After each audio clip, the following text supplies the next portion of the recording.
a sponsor of Gun Owners Radio, and get involved. Together, we will win. Now here's your hosts, Dave Stahl, Joe Germisi, and Michael Schwartz on The Answer San Diego. All right, folks, welcome back to Gun Owners Radio, FM 96.1, AM 1170. The Answer. Action Jackson, your voice he's has out changed. Today. Yeah, I know. He's out today. He'll be back. All right. I'll see what I'm going to try real hard to fill his tiny little shoes. I think he blew his motor up, or it's sick, so that's why he's not here. Hey, folks, your life is valuable, and you should be able to defend yourself and your loved ones. That's why our founders protected the rights with the Second Amendment. The problem is that lawmakers don't understand that criminals don't follow the laws, and they keep on making it harder for law-abiding citizens to protect themselves. What can you do about it? Well, you can join a Second Amendment activist group like San Diego County Gun Owners. SDCGO makes activism easy. SDCGO connects you with other gun owners. Working together, we're getting more pro-gun officials elected. Join today at SanDiegoCountyGunOwners.com. Go to SanDiegoCountyGunOwners.com and join today. Prize winner. We got a prize winner. Ta-da. Ken Van Tassel. You have won a Gun Owners Radio prize pack coming your way. Stickers, patches, and other goodies. If you, dear listener, want to win, join the Gun Owners Radio newsletter. All you got to do is go to GunOwnersRadio.com, join the newsletter, and you'll get, once a week, you'll get a newsletter from Gun Owners Radio. It talks about all the cool things we're doing and the show's, coming up and when it's posted and all that other good stuff. We also have a new sponsor, San Diego Flight Training International, Phil Thalheimer, who is a proud San Diego County Gun Owners member. Thank you so much, Phil. Thanks for sponsoring. Appreciate you being a part of the show. Everybody, check out San Diego Flight Training International. And in the studio, Dwight, how you doing, man? I'm doing great, Mike. Good to see you again. Good to see you. Dwight from SEAL1, everybody's favorite gun cleaner. And, of course, the lovely Melissa. How are you? Oh, you don't have a mic. Good. Pick a mic. You're doing good. Good. Yes. You're gonna do a gear review for us today, right? Which looks kind of interesting. Yeah, Dwight's gonna have to move over. Yes, I'm going to do a gear review on a really cool gun case that you guys are gonna love. Almost as interesting as your Big Trouble in Little China T-shirt. You knew the movie? Oh yeah. Oh, what was that? So awesome. What was that guy's name? Lopan. No, not Lopan. What was the main dude? Jack Burton. Jack Burton. That's what it was. The original Action. I guess he was just Action Jack. Not So Jackson. we're done with Red Dawn? No, we're never done with Red Dawn. Think. Best documentary ever made. So when are you going to start taking flying lessons? I don't know. I want to see this. I flew a Cessna a couple times when I was a kid. Did you really? Yeah, I did too. My old man's a pilot. Joe, were you a pilot, Joe? No, not me. He hasn't taken that one up yet, huh? No, I'm not a Cessna guy. I didn't mind the helicopters doing the search and rescue stuff, but I That's what wasn't it was. crazy about the other ones. I remember you telling me, you and I were talking about how Did you fly? No, I sat, basically, climbed in and out of them. But What kind of helicopter was it? they were the sheriffs used to have these tiny, I don't know, Bell helicopters. Yeah, the little ones with They'd the... fit two guys in the front and then two of us in the back with backpacks. And they used to argue about the backpacks. And then one time a couple of people got dropped off without the backpacks. And, yeah, we'll bring them right up. And they couldn't come up because back then, if it was too hot, it was too cold, it was too wet, it was too dark, they couldn't fly. So, like, something changed between the time they dropped the guys off and the time they were going to bring the backpacks back. So they had two search and rescue guys out in the middle of nowhere with no backpacks. Yeah, so we changed that policy. So was it like the Magnum? Was it like TC's helicopter? Is that what it was?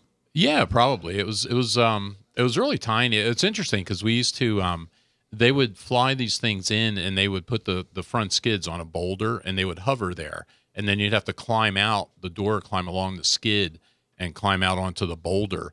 And while you're there, the whole front of it's glass, so you're watching this guy fly. It always amazed me because the whole time they're using both hands and both feet to fly that thing. And it's like patting your head and rubbing your tummy, from what I've been told by helicopter pilots. Yeah. A friend of mine that flew in the Navy was saying it's like standing on top of a basketball. That's how he described it.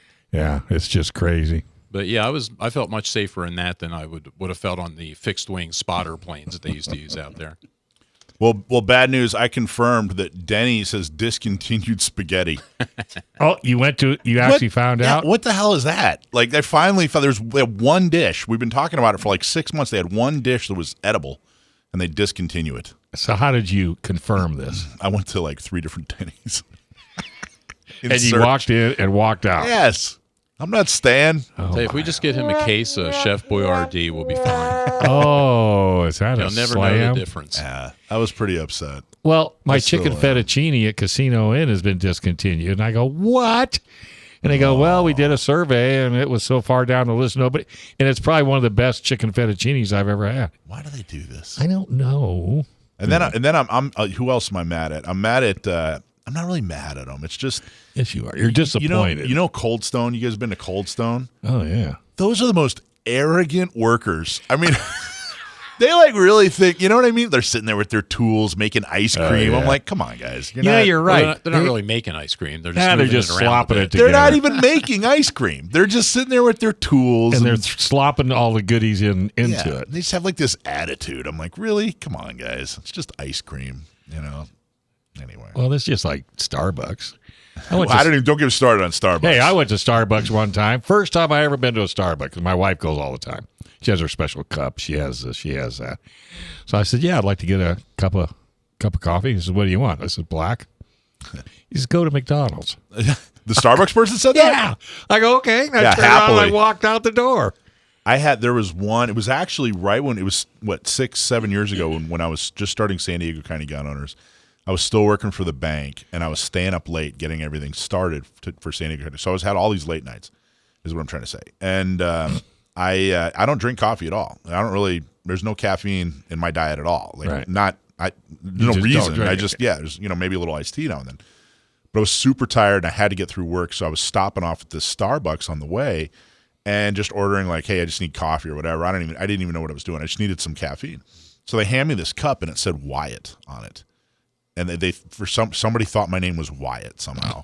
So I thought, well, that's funny. So for the next couple of months, I'd go in 2 or 3 times a week, and I was Wyatt. I was always Wyatt. No kidding. I was like, I wonder who this guy is. I wonder who this Wyatt guy is. And I had like this alter ego. Probably hated Starbucks. Second Amendment. I was like making up stories about who Wyatt really was. So funny. That's ridiculous. That's a ridiculous story. I used to work at Starbucks, and they could never get the names right, even if you tell them. And if I was a customer, I would say, my name's Melissa.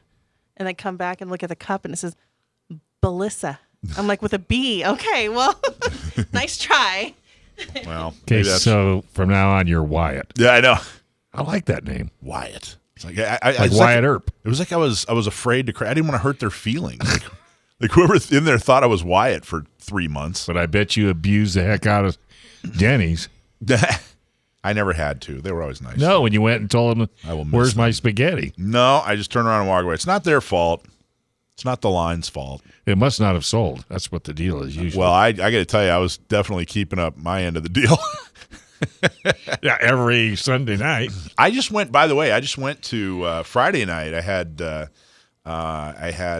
went to Filippi's. Had a business meeting there, and went to Filippi's. Had their spaghetti. I'm telling you, Denny's is better spaghetti. I'm telling you, than Filippi's.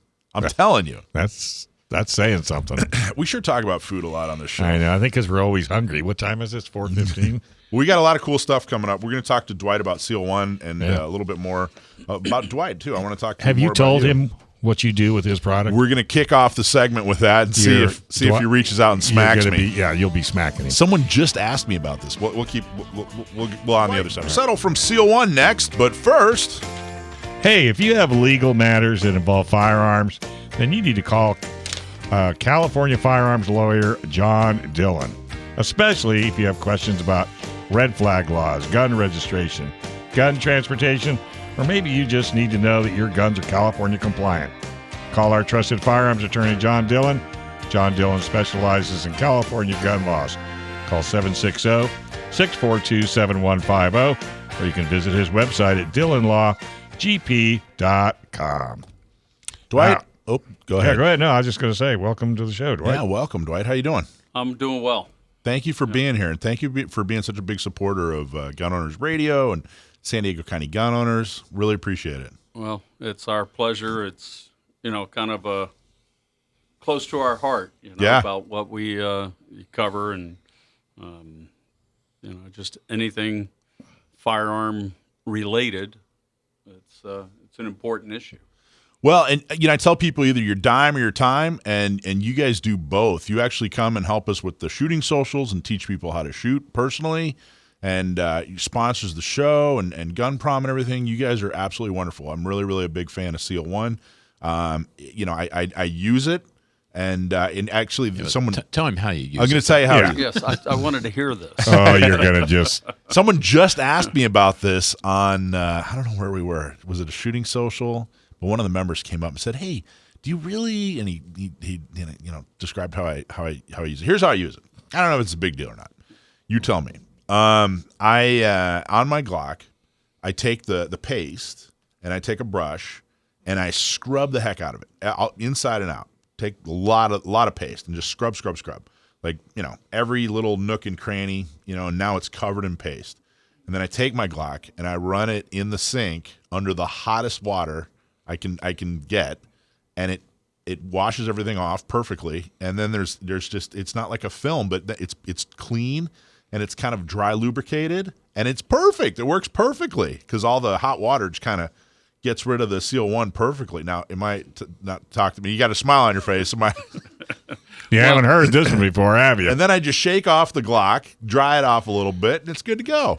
Okay, I mean, I've heard of people putting it in ovens, taking heat guns, taking dryers. Now, I've taken a dryer to mine a hair dryer, but because it's the sig fish that I've got sitting in the aquarium of water when I'm at shows, so that's when I take the hair dryer to it. But really, like one of the things I say, it's wipe But have on, you wipe heard off. that puts it under hot water?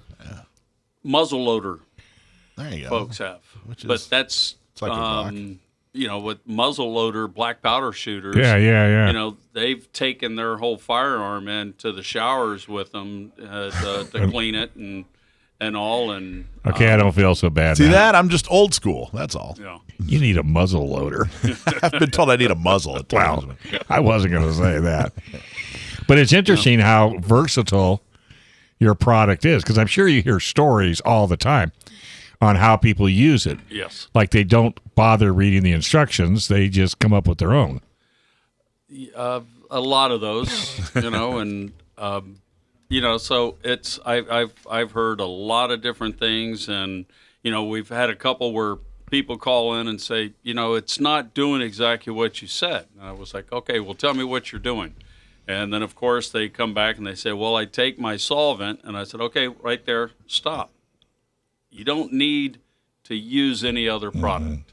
And I think the hardest thing to get across to people is just you don't need anything else. It's truly, just different than a lot of products out there. Now, there's a lot of good products out there that work, but in the, I'll put SEAL1 CLP Plus up against any other product out there. And I have told people just, compare apple to apple, not an apple to an orange. You just do the whole thing. And in the 11 years we've been out doing this, I have not failed myself or a couple of our gun reps or other people I know where I have never been able to not remove more carbon from a firearm that's been clean with, you name it. Anything else? Right. And they'll bring me a clean one. I punch the barrel with one of our pre-saturated patches, and I'm always getting carbon out. That's actually that's always my test, and that was the same test I did on SEAL1. Is I clean it, and then I clean it again, and if more stuff comes off, I'm not happy. In SEAL1, more stuff didn't come off. It was a one-shot deal. It was a one-shot deal, which I was really, really happy. The other thing I like about the paste in particular, it's hard to get down into all those, levers and springs and whatever, in the trigger mechanism. And the paste really, really helps. You can really get that done. You can. Well, and it's funny. I mean, you bring up the paste because a lot of people will look at it and go, okay, well, all right, look, it's a wax or it's, it's thick. How's it going to get down there? So with just touching it with your finger, it starts melting right away. Right. So, you just with putting it on with the nylon brush, that friction makes it melt.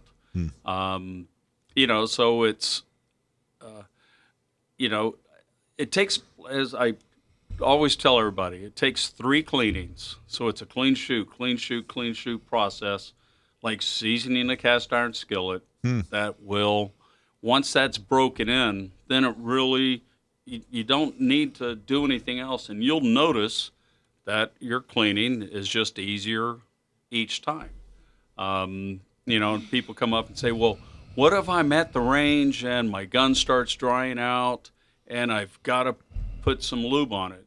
And then you've only probably used it once maybe, and you haven't used it enough, because I've never had that issue happen. We had a guy who repped for POF, Patriot Ordnance Factory. He got a brand new rifle, took it, cleaned it 3 times while breaking it in and shooting, and then after he'd cleaned it 3 times, he went 2 years and 53,000 rounds without cleaning it again. Jeez. And the carbon was still wiping off. So Wow. I've never heard of any other product doing that. Because it definitely does. I don't want to say it leaves a film, because that makes. But you can feel it. Yeah, but it's not. It's not greasy, No. and it's not You just feel oily. You just feel something on there. Yeah, it feels soft. Yeah. It feels nice and soft. Yeah. Aw. So as I like to tell ladies when they're cleaning their firearm, that if they're using the paste, they're actually softening their hands while they do, not the dishes, but the firearm. You're kind of like the Madge of the gun world. Yes. All right. Yeah. You soaked in it. Well, is that what it was, right? Yeah, You're you're soaked soaking in it. Yeah. Do you use it, Joe? What the SEAL1? stuff Madge used? No, I used a SEAL1 on my 1911. It seems to really like it. Seems to be happy there. But I want to start trying it out on the Glock, because something I ran into when I switched over to the red dot sight, I started getting little splashes of oil on the lens on the front of the red dot. Yeah. And I try to I don't use a lot of oil on the Glock. But I try to put a little bit where there's wear marks, and there's wear marks up near the top of the barrel, and where I have that cutout. And I'm thinking maybe if I switch over to the SEAL1 on the Glock, then I may not have that issue, because the other option is not to put oil there. But I may try that on the Glock and just to see how it goes. I'll tell you, I don't know, Dwight, if you have experience with this, but I learned a long time ago. I was using like different solvents and lubricants, on the same gun. Like every time I cleaned it, I would use something different. It got all gummy. So when you do switch, I've found that when I do switch, I have to like really scrub the heck out of it and then like stick with that, like this is my new cleaner, so it doesn't get all gummy. But the first time I like really, really, really, really scrub it with the new stuff. I don't know. Have you ever any experience with that? Yes. And this is where, because I had this goop like falling out of the innards of my Glock one. It was horrible. It was really embarrassing too. well, that's what I mean, like where I bring up again the 3 cleaning aspect, right? That it takes 3 cleanings, because what our product is doing, and no, it does not mix well with petroleum-based products, because it's a natural degreaser. So the product people, I need a solvent. Well, this is a solvent, so it's a natural degreaser. So when you're putting it on there and you've only used it, say, 1 time, and if you clean your firearm and then you set it aside and you come back a month later, people say, oh, you ruined my gun because it's all goopy and It's kind sticky. of goopy. Well, it's our product doing its job. It's still pulling out, because once you put it on there 1 time, it's there, okay? Because it starts penetrating right away. And even though you've wiped it off, our product is still on there. So it's doing its job. It's penetrating into the pores of the metal, the plastic, composite, whatever the firearm is, and it is pulling out the old carbon, the old petroleum-based. So product. when Joe switches, what do you recommend? What does he do? What does he do to switch so that he doesn't get all gooped up like? Well, how often will you shoot again? That's what I just tell people. That look, if you clean it 1 time and you're going to just set it aside for a while, then expect to, next time you come back, it's going to be gummy and sticky because it's actually pulling out the petroleum. It's not our product getting gummy and sticky. I still have some of the original product that was made, first one in 1990 when this product was first developed. And it's still sitting there. It's not gummy. It's not sticky. Yeah, So- my Glocks get shot a couple of times a week. So Okay. pretty consistent. Then you wouldn't notice a problem the next time. I wouldn't see that. No, you wouldn't. Because you'd clean it, you'd shoot, then a couple of days later you're shooting. If you just clean it again, then you'll notice it's not. Now, one thing, once you've been using the product, what I have found is if you're one of those people that typically don't like to clean, once Yeah. you've done it the 3 times, because my an AR of mine I took and I went 5,000 rounds between cleanings, and I couldn't go any longer because I didn't like it as dirty as it was, But a good friend of mine, he teaches in Colorado and deploys. Well, he did, and he cleans his Glock every 15,000 rounds because he just says I don't need to with your product. It's not gonna, not gonna jam on me. So I need more incentive not to clean them. Great. There you go. There you go. Boy, that's not going to take much, is it? Did you know you can use SEAL1 on the dash of your car? No, really? That's Like I can clean my guns on the dash of the car? No, you put that on your dash. I like that It's gonna idea. be tough holding that in the sink, though. I would think. Yeah, how do I get the car in the sink? No. Only Michael puts it in the sink.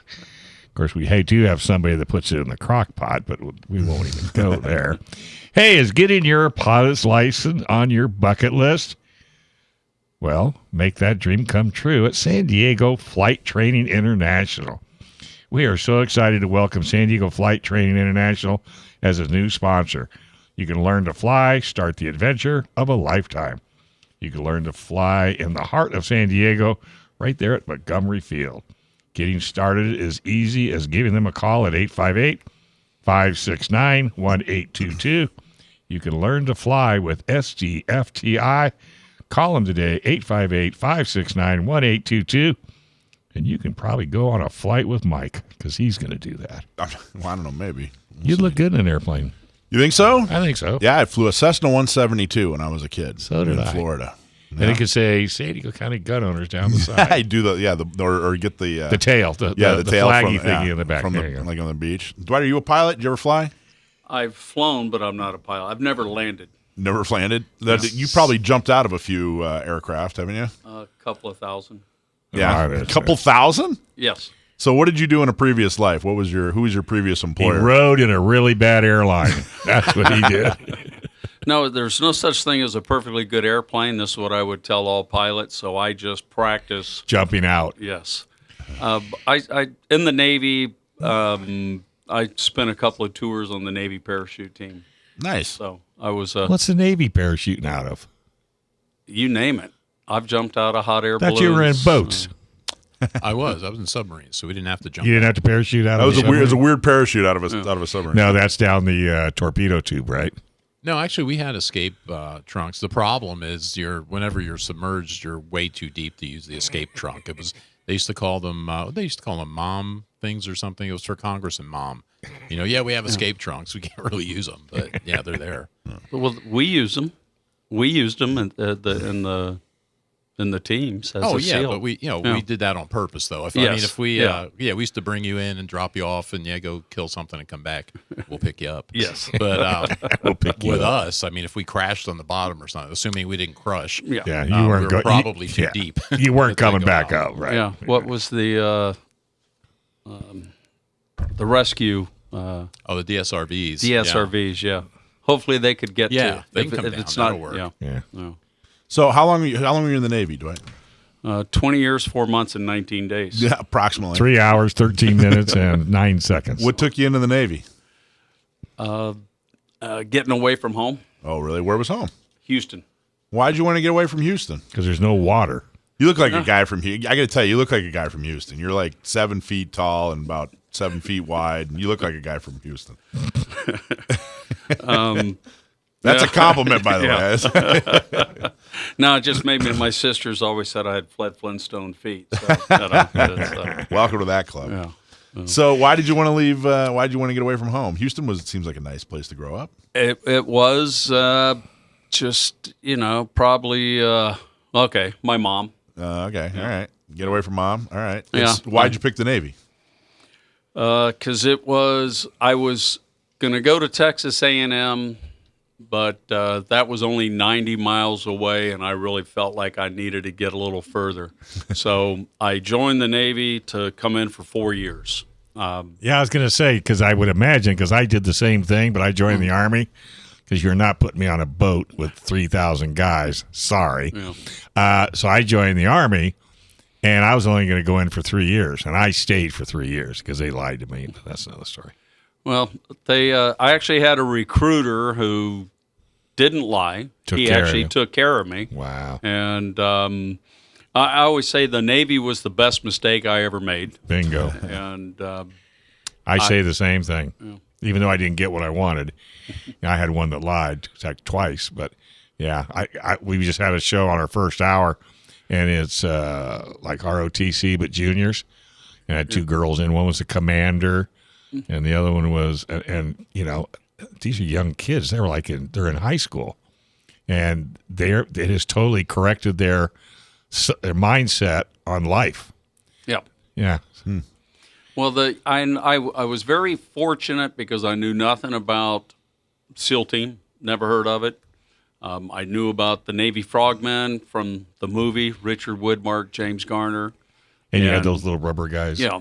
And then, of put course, the baking soda in, and yes. they would float to the top. Yeah. Yes. And then, of course, the Apollo astronauts. Right. The recovery. So let me guess. This is where SEAL1 came from.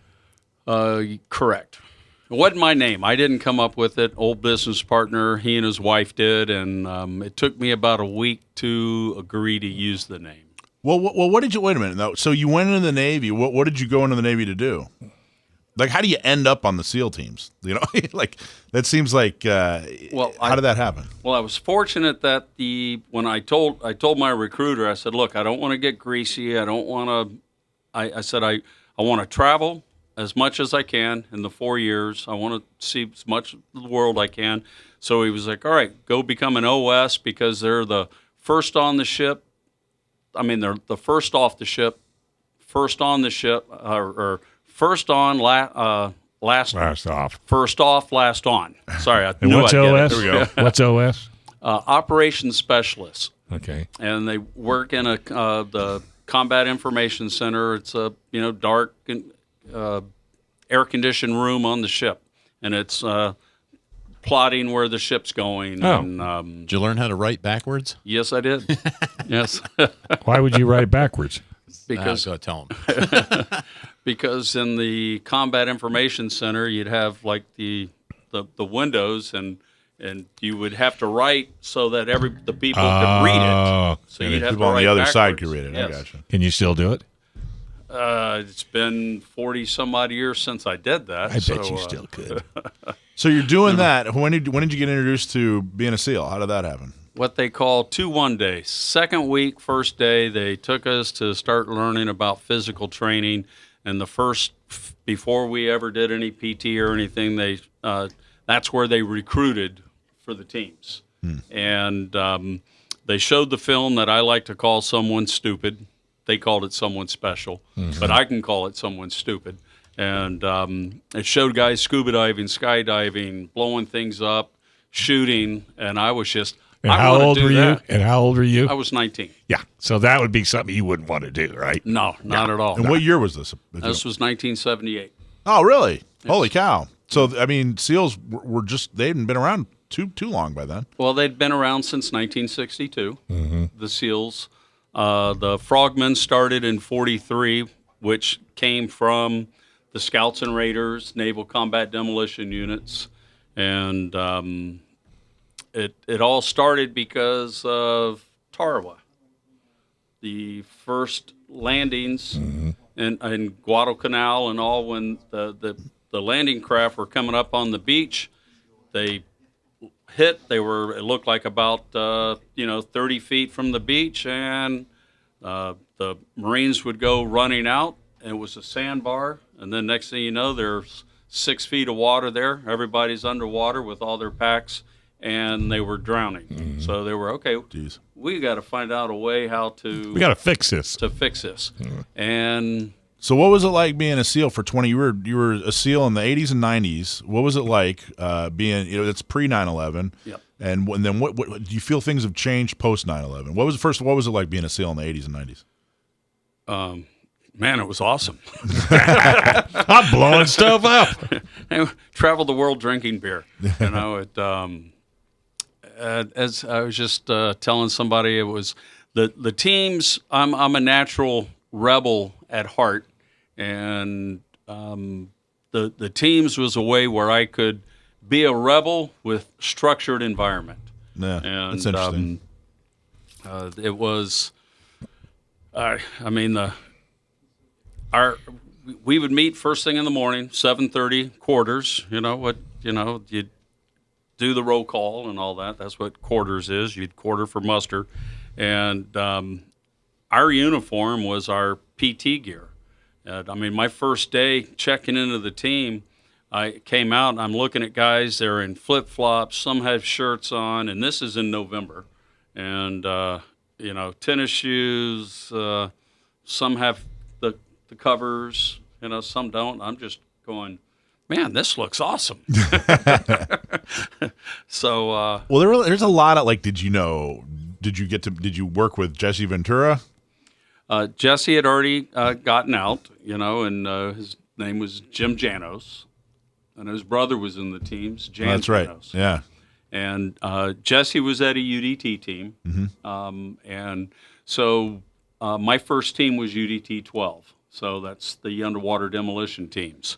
And so when I came in on the West Coast, you had UDT 11 and 12 and SEAL Team 1, and on the East Coast, you had UDT 21 and 22 and SEAL Team 2. And the teams, SEAL Team 1 and 2, were established January 1st, 1962. So in 83, they did away with UDT teams just to make them all SEAL teams, just to keep people from, even in the military, even in the Navy, from being confused of, okay, what's a UDT and what's a SEAL? What is the difference of the duties that they did? Well, at the time, UDT was responsible for the water line coming up just into the hinterland, and the SEALs took the hinterland going inland. That's interesting. I didn't know that. Yes, and so the primary and secondary missions were just switched around. Interesting. Yeah. So at that time, the UDT platoon had 22 guys, and a SEAL team had 14 guys as a platoon, and then they. And did you know Marchenko? Did you get to know that guy? Did you serve? That was around the same time, wasn't it? Yes. Well, that's when Dick Marchenko, when SEAL Team 6 started, that I was in line to interview and didn't realize at the time that. This was, if you got out of line, you were never looked at again. And a buddy of mine, we each got out of line because we had just returned from our first deployment, and we'd gone to the Philippines, Hong Kong, and... Let's keep rolling. Let's bring them to the next segment. Sounds like a plan to me. Hey, does it take too much time to clean your guns to end up smelling like a gas station? Well, clean, lube, and protect your guns faster with SEAL1. SEAL1 CLP Plus is natural, non-toxic, and environmentally friendly. You can treat your guns one and done with SEAL1. Clean faster, smells good, and ask for it at your local gun shop. And if they don't have it, tell them to get some. Or you can just go to the website, SEAL1.com.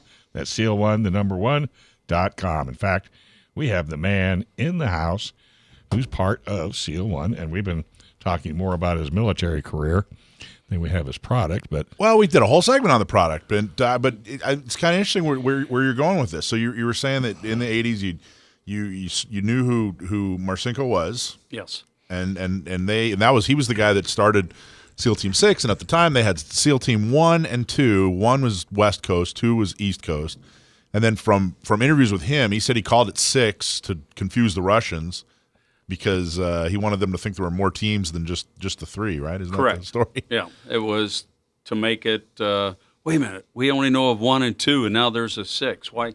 Because the military doesn't do that. Yeah. They try to go in chronological order. Right. So, So I mean, did you fathom? I mean, you joined the Navy. Did you fathom you were going to be running around in jungles with a rifle? Going into the Navy, that's not typically what people think of. They're more about swabbing decks and chipping Chip paint. and rust. So that must there had to have been a time when you were a SEAL. A couple years into it. I don't know. You're training in a jungle somewhere, because I know that, especially in the 80s, they were still teaching lessons they learned in Vietnam. There was probably a lot of jungle training, a lot of South American activity, that sort of thing. Yep. There had to have been a time, when you were a SEAL, when you just thought to yourself, man, look at it. Like, I can't believe I'm doing this. Like, this is cool. Did that hit you? Or? Well, yeah. Well, I mean, I was a kid in a candy store, and we're let loose, and then they'd reel you in and then let you go again. But, Reel you out. Yeah. What was the most important lesson you learned from being a SEAL? What's something you learned being a SEAL, like a lesson you learned being a SEAL that you don't think you ever would have learned in life? Well, actually, it was like going through training. One thing that they emphasize is pay attention to details, because it's the little things that get you. It's not the big things, it's the little things. And as we, all know that we've learned, and that's what it is. And because paying attention to the little things actually starts getting you aware of situational awareness, which is where most people today find themselves getting in trouble, because they're just not aware of their surroundings.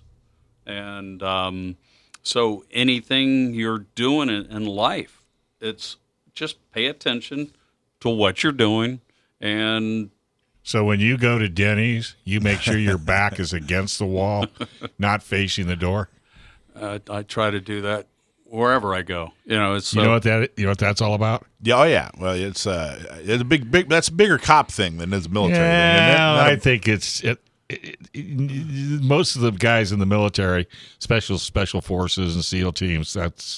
You cannot make them sit on the other side of the table. Well, that makes sense. unless you've got something that you can look at. Yeah, exactly. to Like a see- mirror yeah. that you can see what's going on behind you. Or if the guy across from me, I trust him. Yeah, exactly. To and Yeah. where you watch their reaction. Yeah. I had a waitress tell me that. She said, this guy keeps coming in, but he won't sit anywhere but right over there against the wall. I said, well, next time he comes in, ask him if he was in the military. And she did. She goes, he was a SEAL. I don't know what that is, but he was a SEAL. I go, well, there you go. Well, you just want to.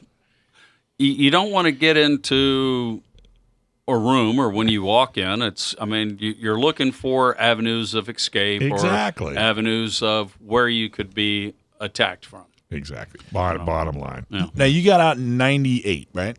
99. 99. You got out in 99. And it appears to me that SEALs kind of continue to be tight even after they leave the military. They still kind of keep in touch and maybe even go on base and, talk to guys. And it seems like a really tight-knit community even after you retire. Is that pretty standard?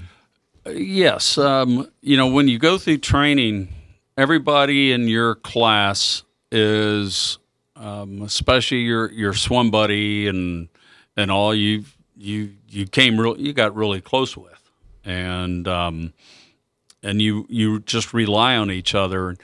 So we're, as any special warfare, special forces, whatever you want to call it. When you've been through something, a term is the crucible. Right. When you've been through that, you tend to. It's hard to explain it to Yes. somebody who's never done it or been there. Right. I mean, and that's why so many military personnel, believe it or not, they get out, and within 6 months, most of the time they go back.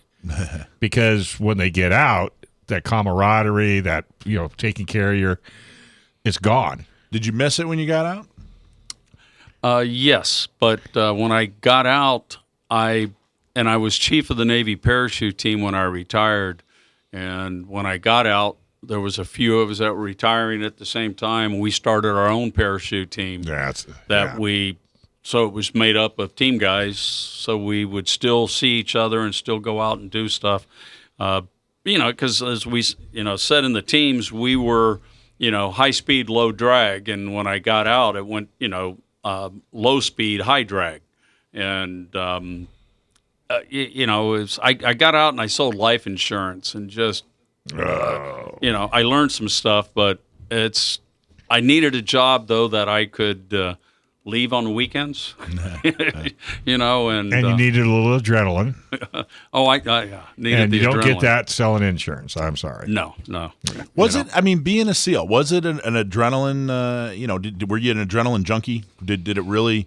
You know what I mean? Was that a part of it? I mean, I got to tell you, it seems. I remember in the 70s and 80s, the movie industry would portray special operations guys as like kind of these on edge, like insane, crazy guys. There was Rambo. And, every movie, every bad guy in a movie was former special operations. Well, he still has his bandana on. And then they had Navy SEALs, and that was almost kind of almost a comic book portrayal of SEALs. But the first time I saw special, it wasn't really comic book because the scene where he jumped off the car, that happened. Oh, really? And who did that? You're allowed to say? No, it's East Coast guy. Yeah, he jumped out of a Jeep off a bridge into the water. That actually happened. Yep. Oh well, I stand corrected. Yeah. I know someone that. Was he on his way to a wedding? No, but the beeper scene happened. Really? In the wedding. I believe that. Yeah. And of course the golf course scene. That's been, probably still happens today. Probably. Yeah. So, but the first realistic portrayal I saw from my limited experience with meeting special operations guys when I was growing up and whatnot, was Black Hawk Down. They were really portrayed as like these calm, cool professionals no matter what's going on in the face of horrible combat. They're calm, cool professionals. So, do you get so trained and so used to what you're doing? I mean, do you still get that adrenaline? Is it still, would you describe it that way? Yeah, you do, but see, and that's one thing like what training does, not just the SEAL team, but, any specialized training is they take you so that they understand how you're going to behave under that type of situation. Okay, so like what SEAL team does, or what training Hell Week is there? It's to let you see how far you can go, and how long you can be awake and be hungry, or and that your body will handle the situations, and if you can handle that, and so. Being able to go through that situation teaches you a lot about yourself, that it's like, okay, I can handle these things. Because it's, one of the, you never know, in a stressful situation or whatever, what's going to happen until it happens. Yeah. So maybe this is a better way to answer your question. The first time you jumped out of a plane, was it as exciting the last time you jumped out of a plane? Yes. So see, that's really, I think, where you were going. Good, yeah, and so okay, so the contact you have with post 9/11, so there seems to be this pre-post 9/11 split in the military that I've only heard of. I didn't serve, and I don't know. No. Have you noticed a change in post 9/11 SEALs compared to pre 9/11 SEALs, or maybe even if not, is there a difference between SEALs today and SEALs back in the 80s and 90s? There is a difference, and look, the big thing was there was no war or conflict, whatever you want to call it. From Vietnam until after post 9/11, correct? Right. You had a lot of skirmishes and little issues that happened. Panama and whatnot. Yes. But there wasn't the prolonged war. And I mean, we haven't had anything like this in our history until these past 20-some years. Yeah. And another thing that's different is, like, as the team guys, when I came in, we were all, my era peer group, it was like we were all juvenile delinquents. And nowadays, most of the graduates, I think the average graduate out of BUD/S right now, 70% of them are college graduates. I was going to say, you would have never gotten in if you were a juvenile delinquent. Right. That's cool, Dwight. And you don't even have a tattoo. You don't have a tattoo? Well, you don't know, do you? Not that's showing. And we're not going there. I've already seen Mike's. Public schools and your guns, they want to know where they're at. We're going to talk to Joe about it next. But first, a lot of companies are frustrated with their website. It looks old, it's hard to update, and it's just not generating enough leads. Well, Sage Tree gets it. Since 2005, Sage Tree has been helping companies with websites that look great, work great, and get leads. Stop being embarrassed by your website and get one that you're proud of to share. Contact Sage Tree today. Go to their website that makes the phone ring. Getting started is real easy. Go to sagetree.com and schedule a call. Go to sagetree.com and press the schedule a call button. All right, Joe, what do you got for us today? Well, I got another great idea, another great constitutionally sound idea from Sacramento. So we have SB 906, which is it's got a cool name too. It's the School Safety, Mass Casualty Threats, and Firearm Disclosure Bill. Oh. And we talked about this last week with we had a school board member from Coronado. Yeah, Esther Clayton. Esther Clayton, that's right. So and I'd heard about this a couple of weeks ago. It was interesting to talk to her about it, and I've been wanting to write about it. I just didn't get around to it till now.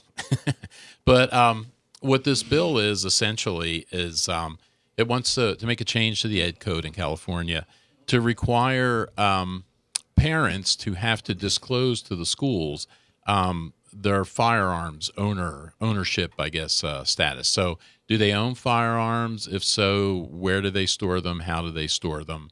That kind of stuff. That's what the bill wants to do.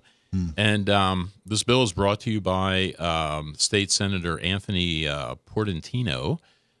He's an L.A. area senator from, District 25, I guess, is Hollywood and that area up there. And started out in a city council, by the way. Yes, and he's a Democrat senator. He's a gun control supporter. He stands for sensible gun control. He was instrumental in banning open carry in California and then raising the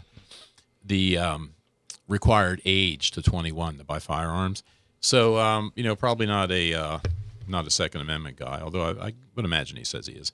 But, the bill is interesting because, Esther talked about it last week. And, it requires parents to have to disclose to the schools about information about their firearms ownership. But if you read more into it, if you read the text, and I linked to it in the article, which I'll publish either tonight or tomorrow morning. The article's finished. I just haven't put it up yet.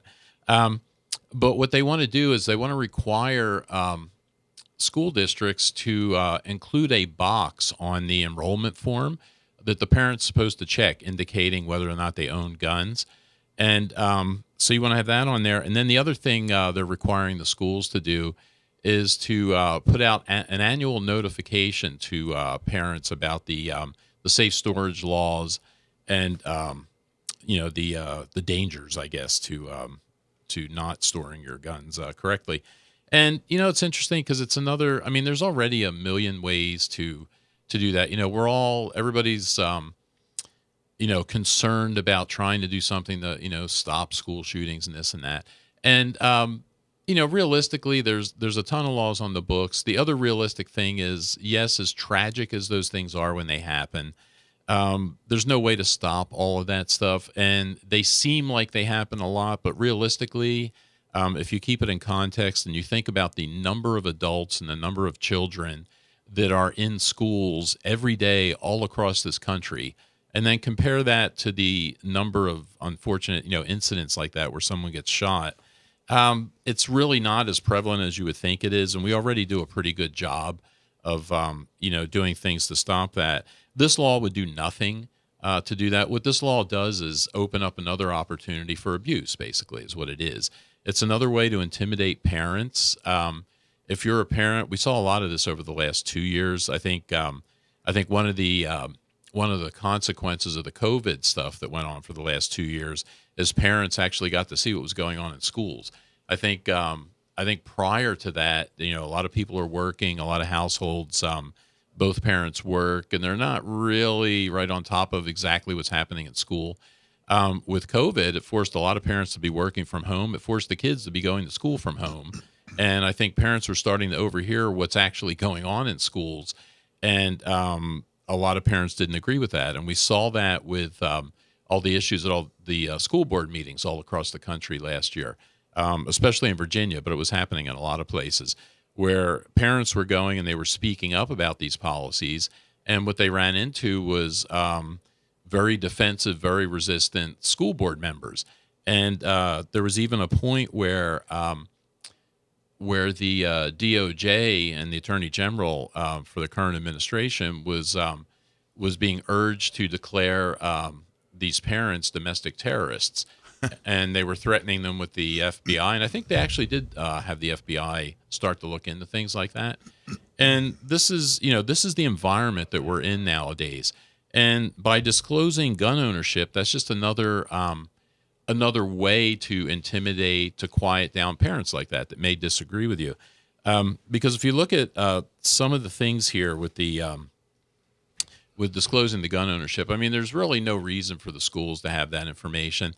And a parent, owning a firearm is no more, a threat than a person who owns an automobile being a threat as a drunk driver. It makes no sense at all. And if you read the bill, the other thing that's really scary or frightening, and I urge everybody to read the bill. It's not that long, and I linked to it in the article. But when you see what they, the bar that they set for something being what do they call it? A reasonable suspicion of a threat. It's a really low bar. And anybody from the janitor to a teacher's aide to a principal to a superintendent to a board member can feel threatened and start this process where, they're required to bring in law enforcement and do those things. The image of a firearm. If a kid, say a 13 or 14-year-old happened to have a copy of his dad's Guns and Ammo magazine in his backpack because he was reading it and he forgot about it. Somebody sees that could be interpreted as reasonable suspicion of a threat, under this. And it's just, I don't know, it's silly. And one of the things that I looked at too in the article, or one of the questions I asked, is, how do we get to this situation where you have absurd laws like this, that this isn't unusual. This is a routine, normal law probably that would get proposed out here and, or anywhere really around the country. And, you have to question, how do we get to that point in our society where this kind of stuff happens all the time? And, and then what can you do about it now? Because, this law is being proposed, and if it gets passed and signed in the law, it'll take effect in January of 2023. And there's really nothing to stop it from getting passed. I mean, there's really not going to be any resistance, in the Assembly or in the Senate up there in Sacramento. Governor Newsom signs just about all this kind of stuff. So there's really nothing stopping this. So what do you do with that? It's and kind of probably upset some people, but you have to look at, okay, why are we in this situation? And gun owners have to, claim a lot of this responsibility because we've let it happen over the last, especially if you're a 30 or 40-year gun owner, because we've let the other side basically control the narrative, and we've let them generate, this information or demonize, gun owners and guns and things, to the point where, people that aren't gun owners look at this and say, yeah, that makes sense. Yeah, we should do that. And that's what you got now. Now it's an uphill battle to kind of correct this. So hopefully people won't comply. It's not clear what the penalties of non-compliance would be. It's probably going to depend on how the districts implement this stuff. But hopefully people will find ways to not comply. And, if they can't do that, get their kids out of the schools, do something else. There you go. But anyway, you'll be able to find that. I'll put it on our San Diego County Gun Owners website tonight or tomorrow. It'll be on the getagrip.substack.com site as well. So take a look at it and form an How do you opinion. carry your rifle in public without looking like you're carrying your rifle in public? Maybe you've even asked, how can I carry my rifle in public while looking like a mariachi player? Melissa Lee has just the thing for you next. But first, did you know Leo's business just doesn't sell jewelry? And they'll also buy your jewelry. Leo Hamill, friendly jewelry buyer, will buy your jewelry, diamonds, gold, silver, flatware, coins, or Swiss watch for the best possible prices and pay you on the spot. They even buy broken jewelry or watches that aren't running. Why not sell the jewelry or watch that you're not wearing and get money to buy a gun that you can shoot? When you sell to Leo Hamill's, not only will you get the best possible prices for your valuables, you'll also be supporting the Second Amendment, support the companies that support the 2A. Call 619-299-1500, or you can visit their website at leohamill.com to find the jewelry buying location near you. Always get awesome service at Leo's. Call 619-299-1500. All right, so we've got Melissa Lee in the house, and she's going to be talking about, is it Savoy Equipment? Savior. Oh. Savior Equipment. So today, you guys, this is a really cool piece that I think everyone's going to love. Multifunctional. You know, people carry around their gun cases, rifles, and all that stuff, but they don't want to look like they're carrying a gun or rifle. Kind of want to be inconspicuous. So Savior came up with a guitar case that you can turn into a gun case, and so you can hide it in there. This is an amazing case. So Joe is going to be my Vanna White today. He's going to show off the ultimate gun case, and I have with me Louis from Savior to talk all about it. Louis, are you there? Yes, I'm here. Hi, thank you for joining me. This is a great case. I love it. No Thank problem. you for sending it to me.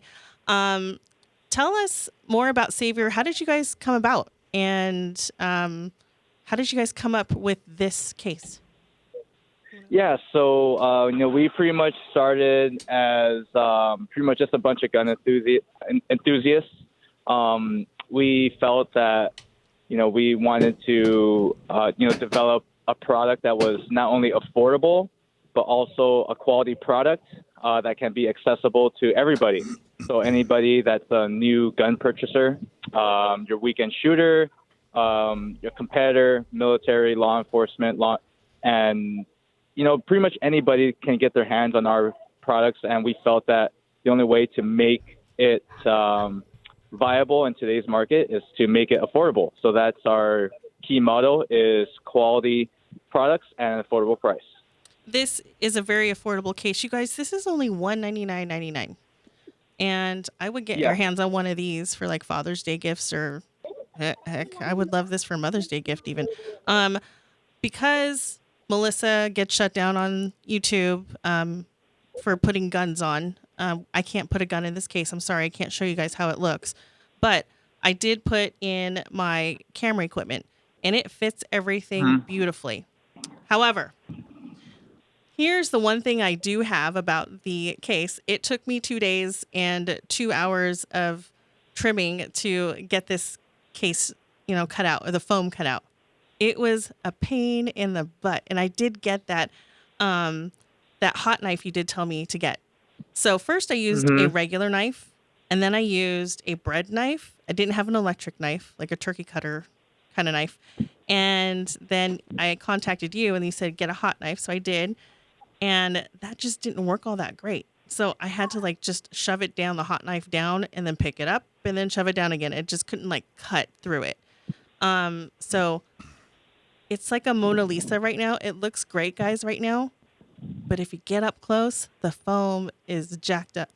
It's not all that great. Could that be operator error? You know what? My friends call me the Asian Martha Stewart, okay? Because I am very crafty and handy. I had a very difficult time cutting this foam to make it clean. my suggestion, Lewis, or as a consumer, what about the foam that you can pluck out with the little pre-cut squares? Have you ever thought about that?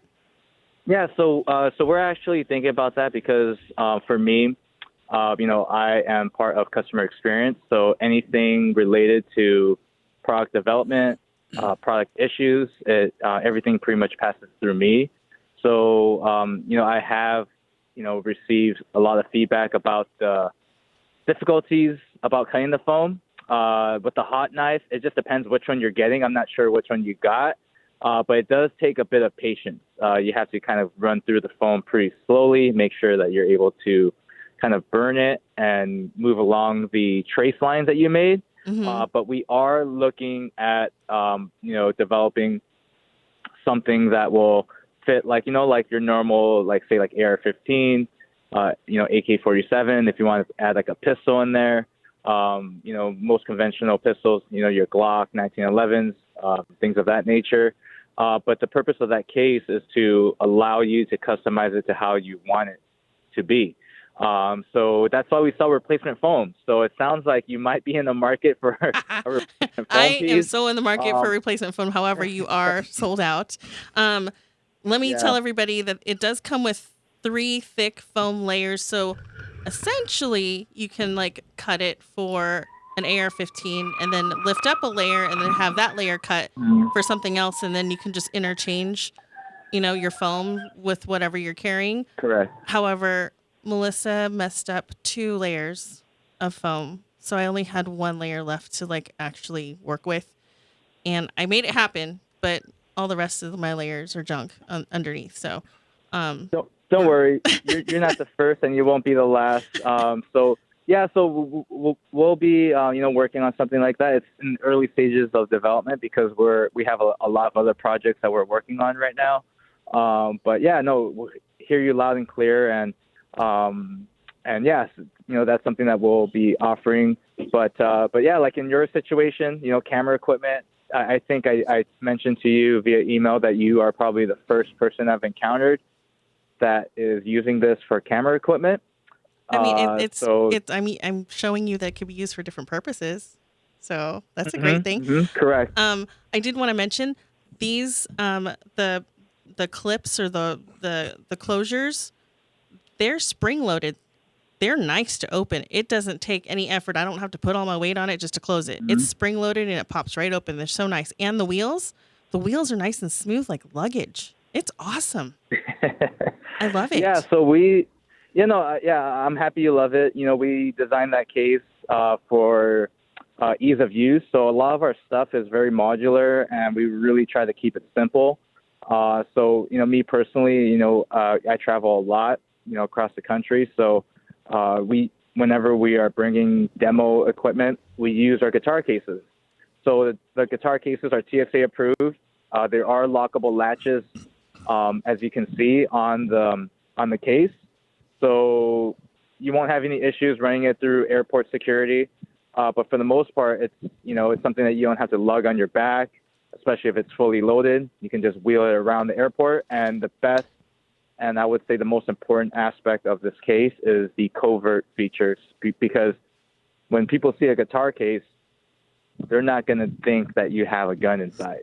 That's right. So, That's right. So that leads to, a lot of our new products that we're coming out with. So like 2022 is something that we are more focused on something more so inconspicuous, more covert.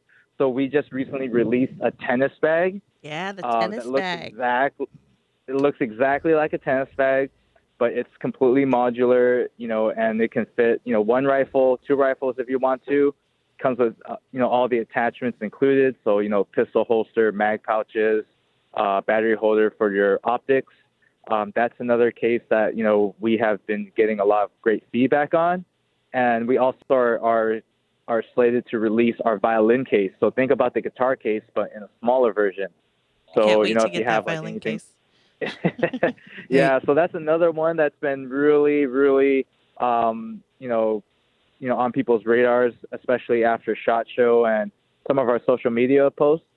So a lot of people have been asking about the guitar case just because of that covert feature. So we feel that, if we're able to kind of focus on that, or put a little bit more focus into something like that, I think it will be, very viable to not only gun owners, but to people that, just really don't want to freak out their neighbors or people, in their public environment that, hey, you know what, I have a rifle or I have a firearm. So yeah, we're really excited to see, all of these products launching, but the guitar case essentially, is what started it. For us, that's our only hard case. So we mainly specialize in soft goods. So like soft rifle bags, pistol cases, things of that nature, but we also do storage equipment like racks. So not just, rifle bags, if there's anything else that you need to make your life easier in terms of storing your firearms or to making sure that it's transported safely, that's what we offer. Hey, So Luis, Mike's got a question. You know why you can't, for those listening, why you can't just go to a tennis shop and buy a tennis bag for your rifle? I found this out the hard way. Standard tennis rackets, they're 28 inches. Yeah, 28 inches. Right. And your AR is at least 30. So that's why you can't just go buy a tennis racket case and then throw your rifle in there. So, Luis, let me ask you a question. How does this deal with TSA? Because needless to say, it's got to go on, the underbelly of the plane. When you check your luggage, do you tell them it's a rifle? Oh, yes, definitely. So you go through the normal procedure, like how you would check a You have firearm. to check in. Check your firearm. Yeah, you have to check in. So the TSA requirements is that it has to be a hard case. The lid can't be pried open, so they'll check that. Right. But most importantly, the lids have to be locked. Right. So Double as long lock, as they're able too. to lock, double lock. So there's a reason why there's more than one lockable section on Gotcha. the lid. So that allows it to go through TSA, and the reactions that I've been getting, going through airports all across the country has been, pretty phenomenal. Like the TSA agents are like freaking out. They're like, "Can I take a picture of this? This looks amazing." I'm That's like, awesome. "Okay." And you tell them, sure Yeah, you so can. Well, tell us your Yeah, website sure so you people can. can find you and, check it out and buy one for themselves. What's your website? Yeah, so www.saviorequipment.com. You can also follow us on Instagram at Savior Equipment, also Facebook, Savior Equipment. If you ask any question via support@saviorequipment.com, Instagram messages, or Facebook messages, 95% of the time you'll get a response from me personally. That's something I hold near and dear to my heart. So if there's any questions or concerns or any problems, I will be the one that will be addressing them. So yeah, you can reach out anytime and hope we can, continue to further this, I want to say this movement, especially in this current day and age. That sounds pretty good. All right, Yep. buddy. Thanks Thank a lot you so for calling much. in. We appreciate it. No Your problem. right to My pleasure. protect yourself is being slowly chipped away by the gun control industry. Tune into the next segment to get up to date on what's been happening in the fight for the Second Amendment and what you can do to help. But first, PRMI Mortgage, primeres.com/Alpine. Are you in the military? Are you looking for help with a VA loan? Or if you're looking to buy, refi, or considering a reverse mortgage, call our local mortgage guy that you can trust. Call Chris Wiley at PRMI Mortgage. For nearly 25 years, Chris has been helping local San Diegans with all their mortgage needs. Call Chris Wiley at 619-722-1303 or just go to primeres.com/Alpine. So there's all kinds of cool stuff going on in the Second Amendment activism world, and if you're not involved, I got to tell you, this is your opportunity. This is your year to get involved. Whether you're in the Inland Empire, San Bernardino, or Riverside, or you're in Orange County, or you're in San Diego, there is all kinds of stuff happening Second Amendment related.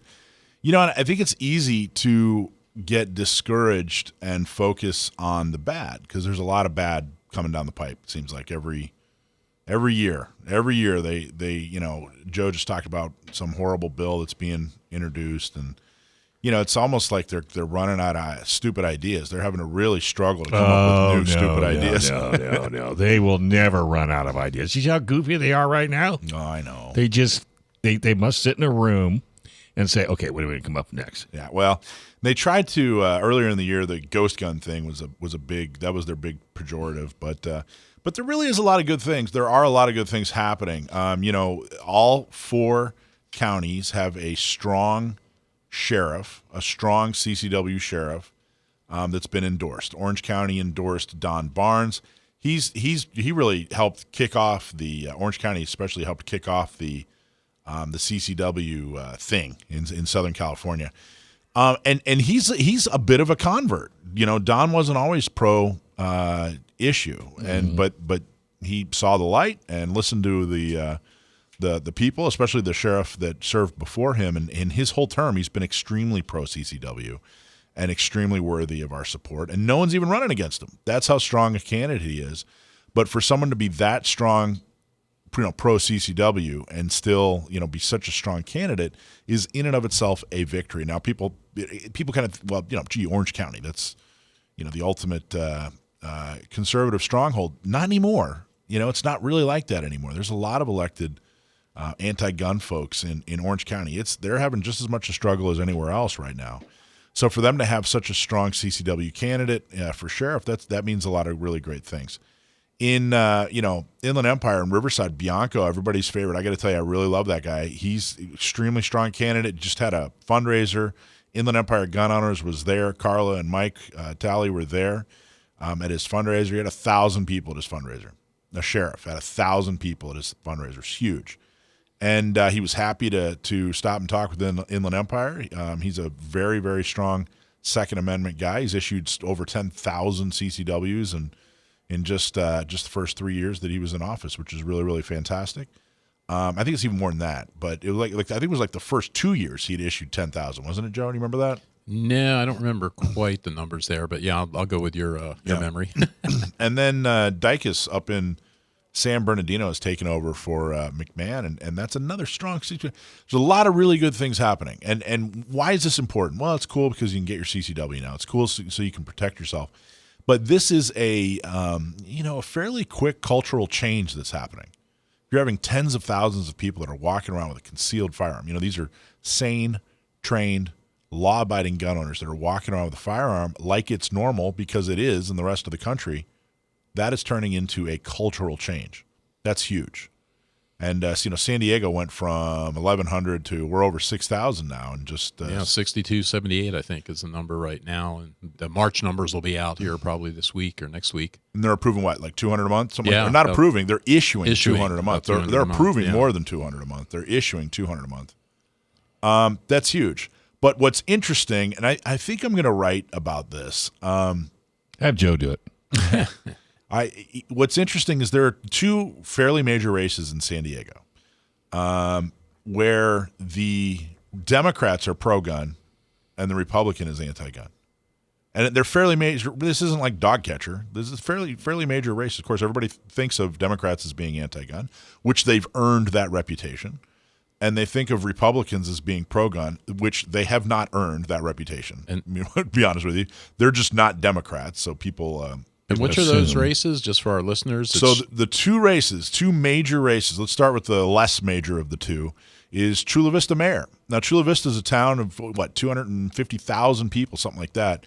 They have a fairly big field, but the three front runners are Jill Galvez, Amara Campanajjar, and John McCann. John McCann is the Republican, and then Amar and Jill are the two Democrats. And John McCain, let's start with the Republican, voted for a gun ban about two and a half years ago on the city council. Voted for a gun ban. Okay, and it was a resolution saying, he wanted to ban some guns. He wanted to ban magazines. It was a horrible resolution. Talked to him about it beforehand. He indicated that he wanted to vote against it, wanted me to get the additional vote. He needed 3 votes. And he knew he had one more, but he needed a third, and I got that vote for him, and he still turned on us and voted for this gun ban. So the person that voted with us, Jill Galvez, she's the one she's the Democrat that's running for mayor, and then the other one, Amara Campanajjar, courted our endorsement. When he was running out here in East County, owns guns, made a commercial about guns. Now, everybody, you can sit there and be skeptical. Oh, well, they're just saying it. They're just making it up. They're just whatever. They don't really. Well, it's not exactly. Nah. Okay, but it's the Republican in the race that's voted for a gun ban in an official manner. It's the two Democrats in the race that haven't and have actually supported the right to keep and bear arms in very real ways, including voting against that gun ban. Did you speak to him after that? Who, John McCann? Yeah, we had words. We spoke. Yes, he drew the Schwartz ire. I remember that. Was he on air? Choice words. He won't come on air. He's an absolute spineless coward. And that's the mild version. Yeah. Can't you just tell us how you feel? And just quit beating around the bush? He's horrible. He really is horrible. No, but here's the other big race is you have two Democrats. So you have three front runners in the sheriff's race for San Diego. And we've talked a lot about it. And the two Democrats, Dave Myers and Kelly Martinez, are very pro-CCW. They're pro-gun. And the Republican, the endorsed Republican, is, of course, Hemmerling, who's gun violence restraining order. 7. And we've talked about him. 7.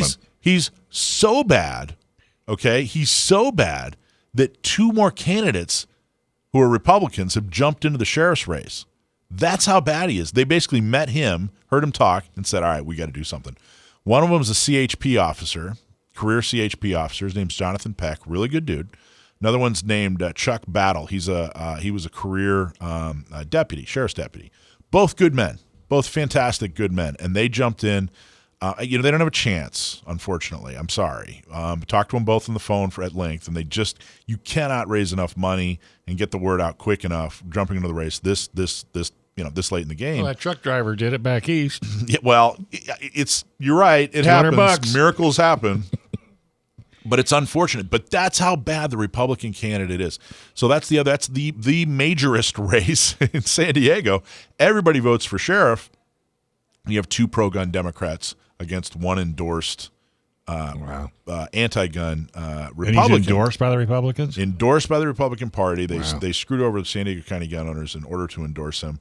And again, that resulted in two more people jumping in. That's how horrible Hemmerling is. Well, the other thing, too, that says about the Democrats that you were just talking about is you got to give them a little bit of credit for standing up, for the Second Amendment side, because they have to go against pretty much a major pillar of their party to stand up, for gun rights, say, whereas with the Republican side, it's a lot easier for them just to not say anything and pretend, I'm pro-Second Amendment, but they don't have to do anything. But for a Democrat to do that... Hit the nail on the head, Joe. That's exactly right. And that's why I got to tell you, no matter where you stand, first off, I think you should vote for Democrats who are pro-gun, even if you're a Republican, even if you don't share many of their other views, because it will help make them more like you.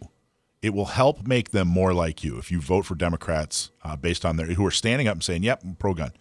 Even if they're not A pluses, let's say they're B's or B minuses, but at least they're standing up and saying, "Hey, it's important."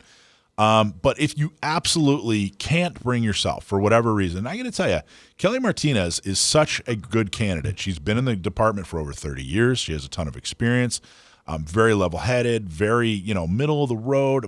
She's done a really fantastic job. She's head and shoulders above, on paper and in practice, she's head and shoulders above her opponents.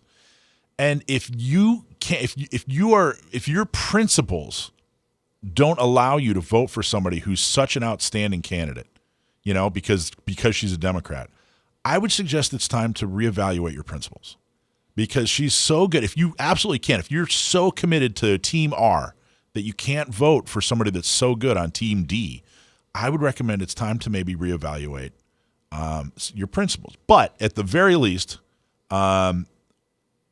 call these pro-gun Democrats and say thanks. It means a lot. Just call them up and say, hey, you know what? I don't know if we agree on much else, but boy, can't tell you how much I appreciate you standing up for my gun rights. It means a lot. So there you go. June 18th coming up. San Diego County Gun Owners has their gun prom on April 29th. I hope I didn't get that wrong. Orange County is having their gun prom. It's actually April 23rd. If you want to go celebrate with us, it's actually called the Second Amendment Celebration Dinner. And if you want to come celebrate in Orange County on April 23rd, or you want to come celebrate on June 18th in San Diego, go to gunprom.com. Gunprom.com. Tickets are on sale right now. Tables, tickets, individual tickets. We need you to buy ASAP. We believe these events will sell out. So buy now and support the Second Amendment, support your Second Amendment celebration dinner, support gun prom, come have fun with us. There is no commercial. That's the commercial. Okay, so You just did it. yeah. So it's time for everybody's favorite segment, Stump My Nephew. As we found out, as we all know, we found out a while back that my nephew is really, really good with gun trivia. So every week we get somebody to send us in a question, and if we read your question on the air, you get a hat or a shirt. Let us know what you want, and we'll send it to you. And if you stump my nephew, you get a really special prize. Last person to stump my nephew got gun prom tickets. So that's probably what we'll give away this time. Although this guy, the guy that wrote in, I don't know if he can make gun prom. He's all the way out across the country, so we might have to think of another special thing for him. But I don't know. We'll contact him. If he stumps, let's see if he stumps him. Send him some Newskis. Well, he's real close to Newskis. The leg lamp from the Christmas story. That's what you want to get. All right, Sam, are you there? Yeah, how are you guys? Good, man. How are you? Doing all right. Yeah. Anything exciting? No, not really. All right. Well, you got a question here. You ready for it? Yeah, let's have it. Dwight from SEAL1. I forget. Do you use SEAL1 out there in Virginia? No, I do not. So he represents SEAL1. It's a cleaner and a lubricant. They're sponsor of the show. Fantastic. You guys, now you work at a gun shop there in Virginia, right? I do, yeah. I've been bugging upper management to order some SEAL1. Hopefully they will, but no promises, I guess. There you go. All right, well, cool. Okay, that's where I was just trying to, Dwight, I was just trying to strong arm some sales there for you, bud. I appreciate it. And Send him a free sample. They'll love it. All right, go for it. all right, Sam, this is from Paul from Good Hope, Illinois. All right, what derivative did CZ build from the Colt and CZ project? Name the Z40. Who was that? Who was that who wrote in? His name's Paul from Good Hope, Illinois. Paul from Good Hope, Illinois. Thanks very much for writing in. The Z40, was it? Yeah. It's a really obscure pistol. I've never seen one in person. I've only heard about them and seen photos, but now I don't remember like the whole story verbatim and everything. But as I recall, it was a joint project by Colt and CZ back in the 90s when 40 Smith & Wesson was still the cartridge du jour, and recently liberalized Czech Republic was looking to export anything, so that they could strengthen their economy. And so they put together a joint venture with Colt to make a more modern pistol in the new 40 Smith & Wesson caliber. And I might be getting this confused with another CZ pistol at the time, but I believe it was polymer framed, but hammer fired, and it did not last all that long before they phased it out, and that would be their last polymer framed pistol before the P07. You got a name? Do you remember a designation at all? Of what, the pistol? Yeah. I want to say CZ2000, but I don't think that's right.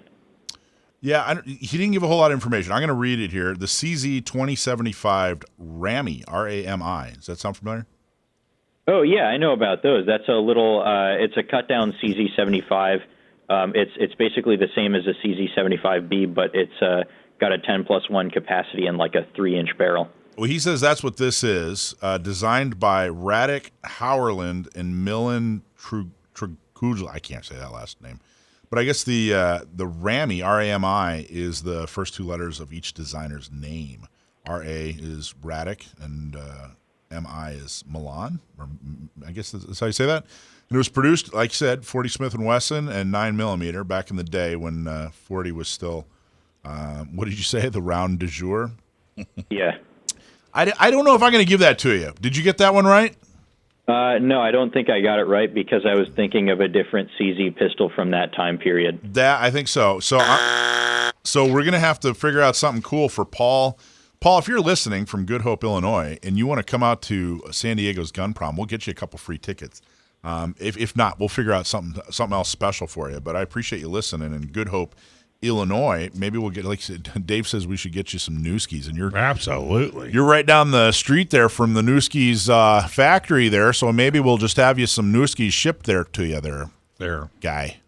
So that's awesome. You didn't get it right, but, can't get them all. We'll give Paul some SEAL1, too. Oh, cool. All right, there you go. You win some SEAL1 there, Paul. So what do you think's going to happen? First off, you were talking about CZ in the Czech Republic. Tell everybody about CZ in the Czech Republic. The factory in I'm going to screw up the pronunciation, but Uherský Brod, I think is what the name of the town is. They've been producing motorcycles and like heavy equipment as well as firearms for a really long time. And they make some really excellent handguns. They make long guns too. Their rifles are fantastic. But the saying I've heard is CZ, come for the pistols, stay for the rifles. Yeah. Why? What kind of rifles does CZ make? They make some pretty nice bolt-action rifles, sporting, hunting-style rifles. And they also produce the Czech Army's service rifle, the 805. And they've been producing the Scorpion Evo, which they didn't actually design in-house. They bought the design from another smaller company in the Czech Republic. But those Scorpions are really popular out here. And this was, and you described 40 as the caliber du jour. Do you think there's going seems to be a significant drop off in the popularity of 40? Would you agree? Yeah, I would agree. I think 40 is kind of a dumb round. I understand the need for it back in the day, and the history behind that cartridge is actually really interesting. But touch on the history. Modern 9mm loadings that perform almost as well as a 40 because of advances in bullet design and propellant chemistry, but producing significantly less recoil. And you can find a much wider variety of firearms chambered in 9mm, and they tend to be smaller as well, so easier to handle for some people. Is it connected to the Miami shootout, the FBI Miami shootout? It is. It absolutely is. After the Miami-Dade shootout, the FBI determined that its officers, who were armed at the time mostly with .38 and .357 revolvers, needed something a little bit more powerful and in an auto-loading platform. So they first they looked at the 10mm, which was pretty new at the time. Jeff Cooper had helped design that, but they determined that the 10mm was a little bit too potent. One of the FBI agents was an avid hand loader, and he told the guys at the range, "Here, try my hand loads," and they were basically downloaded to produce less recoil and lower velocity. And the agents who fired his hand loads really liked them, and they got with Smith & Wesson to have them basically redesign that as its own cartridge. So they were able to shorten the case because there was less powder in there, and that way they were able to fit the round into a smaller frame. So and where 40 Smith & Wesson comes from. Yeah, the 40 Smith & Wesson is a lower velocity, shorter cased 10mm, right? Is that accurate? Yeah. And they, I know it was really, my understanding is the federal government was really going after it. The FBI was using it. Basically, law enforcement was really starting to adopt it.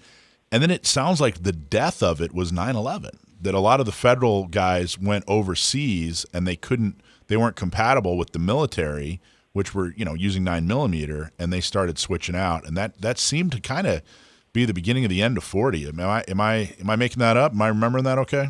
I can't speak to that specifically, but the compatibility is really important. Whatever the FBI does, a lot of other departments will do as well. They'll follow suit because they don't have the resources to do the kind of testing the FBI can. Mm-hmm. And so when the FBI a couple of years ago announced they were switching back to a 9mm, a lot of departments started going that way as well. Many departments have found that their smaller statured officers, especially female officers and those with limited shooting experience, can make better hits and score better with the 9mm than they can with the 40. And it's considered that making more better hits is more important than just having a powerful gun. Because if you can't shoot it, then it doesn't matter how powerful it is, right? That makes sense. And Smith & Wesson, I think they'll be okay if they lose that. I think they'll be all right. But you know who had the most miserable failure? What gun manufacturer had the most miserable failure when it came to making ammo is Glock. All the Gap ammo. Oh my gosh, none of it even came close to taking off. Just kind of a miserable failure. One of the few. I'm a big Glock guy, but their ammo just never had any kind of foothold. Anyway, Sam, good job. Sorry you got stumped. Paul, we're gonna send you some cool stuff. Let us know though if you want to come out for Gun Prom, Paul, or maybe I don't know, Rich. Maybe we'll reach out to him and figure it out. But if you want to come out to Gun Prom, we'll give you a couple tickets and see what we can do. But thank you for the question. It was an awesome job. You stumped my nephew. Take care, Thanks very Sam. much for having me on. I can see the pistol I was thinking of in my head, so I'll have to find the name of it and send it your way. Sounds like a plan. All right, folks. Hey, subscribe to our show. You can find us on your favorite podcast app, YouTube, or Instagram. And please support all our great sponsors: San Diego County Gun Owners, the Dillon Law Group, PRMI Mortgage, Sage Street Digital Marketing, SEAL1, Leo Hamill Fine Jewelry, San Diego Flight Training International. Thanks to Joe Dramisi, Michael Schwartz, Sam the Gunman, Brendan Thomas, and our special guest, Dwight. Welcome to the show, and thanks for coming in. Thanks for having me.